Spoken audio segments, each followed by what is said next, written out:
اس وقت آپ دیکھ سکتے ہیں سلمان راجہ صاحب اور سہیل آفریدی بالآخر لاہمل کا اعلان کرنے جا رہے ہیں۔ آج صبح سے ہم یہاں موجود ہیں سپریم کورٹ کی بلڈنگ کے سامنے۔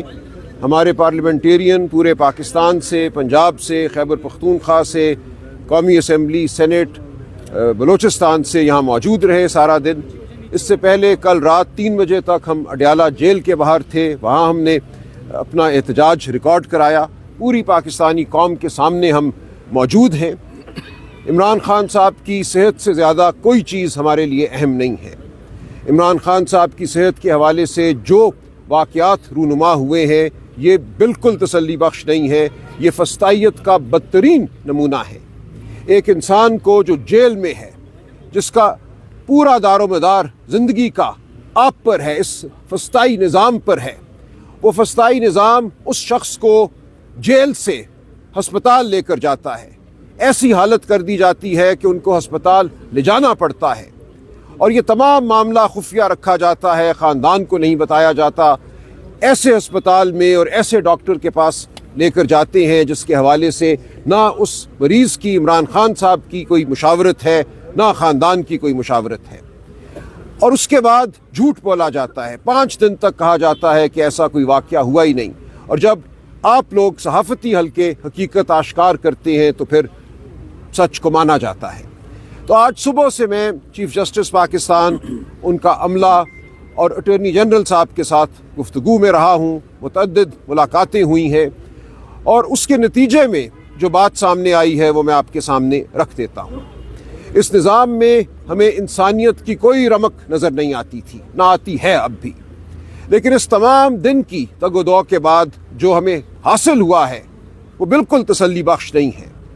یہ کہا گیا ہے کہ عمران خان صاحب کی جو میڈیکل رپورٹ ہے، جو پیمز ہسپتال میں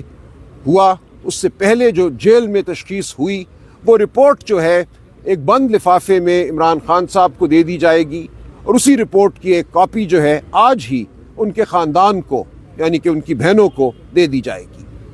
تو یہ اس حد تک پیش رفت ہے کہ ہم بالکل تاریکی میں تھے عمران خان صاحب کی صحت کے حوالے سے کہ کیا ہوا، کیا ماجرا تھا جس کے لیے ان کو ہسپتال لے جانا پڑا۔ تو یہ بات ہمارے سامنے آئے گی کہ پیمز ہسپتال نے کیا تشخیص کی ہے، وہاں کیا آپریشن ہوا یا پروسیجر ہوا، کیا ٹیکے لگائے گئے ہیں، یہ رپورٹ ہمارے سامنے آئے گی۔ تو جہاں تک طبی معاملات کا تعلق ہے، خاندان فیصلہ کرے گا کہ جو علاج ہو رہا ہے وہ تسلی بخش ہے، نہیں ہے، کس ڈاکٹر کو ان کو دیکھنا چاہیے، ان کا علاج مزید کرنا چاہیے۔ یہ تمام فیصلہ جو ہے یہ کرنے کا استحقاق عمران خان صاحب کا خاندان رکھتا ہے، ان کے ذاتی معالج رکھتے ہیں، اور اس حوالے سے مزید جو کارروائی ہے ذاتی معالجین کی خان صاحب تک رسائی کے حوالے سے وہ کی جائے گی اس رپورٹ کے ملنے کے بعد۔ لیکن جو اصل معاملہ تھا، جس کے لیے ہم اڈیالہ بھی آتے رہے ہیں، بہنیں آتی رہی ہیں، رفقا آتے رہے ہیں خان صاحب کے، وہ ان کی ناحق قید کا ہے، اور اس ناحق قید کے دوران ان تک رسائی کا ہے۔ تو ہمارا بنیادی مطالبہ یہی ہے کہ عمران خان صاحب ناحق قید ہیں، ان کے خلاف جھوٹے مقدمے ہیں، سیاسی مقدمے ہیں، ان مقدموں کو فی الفور ختم ہونا چاہیے، ان جھوٹی سزاؤں کو ختم ہونا چاہیے، اور ان تک اس دوران جب تک یہ مقدمے ختم نہیں کیے جاتے، جو ان کا حق ہے، قانونی آئینی حق ہے کہ ان کو رسائی حاصل ہو، ان کے خاندان کو، ان کے وکلاء کو، ان کے رفقا کو ان تک رسائی حاصل ہو، اس حق کے لیے ہم لڑتے رہیں گے۔ تو ہماری جد و جہد جاری ہے۔ آج ہم نے یہاں ایک مظاہرہ کیا، اخلاقی ایک مقدمہ لڑا، لیکن اس کے بعد ہمیں کیا کرنا ہے، کیا لائے عمل اب ہمیں اپنانا ہے، اس کے لیے آج ہی ہماری پولیٹیکل کمیٹی کی ایک اور میٹنگ ہوگی، اور تواتر سے پچھلے چند ہفتوں کے دوران پولیٹیکل کمیٹی جو پی ٹی آئی کی ہے وہ ملتی رہی ہے، گفتگو ہوتی رہی ہے، فیصلے ہوتے رہے ہیں، اور آج ہی ہم انشاءاللہ تحریک تحفظ آئین کے جو مشران ہیں، جو لیڈران ہیں، علامہ ناصر یہاں موجود ہیں، محمود خان اچکزئی صاحب سے ملاقات کریں گے، بات کریں گے۔ آپ جانتے ہیں عمران خان صاحب نے لائے عمل تشکیل دینے کا جو آخری حق ہے وہ ان مشران کو دیا ہے، علامہ ناصر کو اور محمود خان اچکزئی صاحب کو۔ تو ان کی مشاورت سے پی ٹی آئی کی پولیٹیکل کمیٹی آگے کا لائے عمل طے کرے گی۔ ہم بالکل نہیں مانتے اس صورتحال کو۔ رپورٹ ملنا، میڈیکل رپورٹ ملنا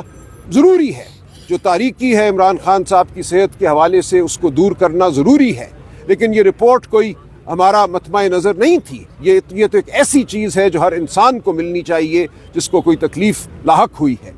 لیکن اصل معاملہ اس ملک میں جو جبر کا نظام ہے, جو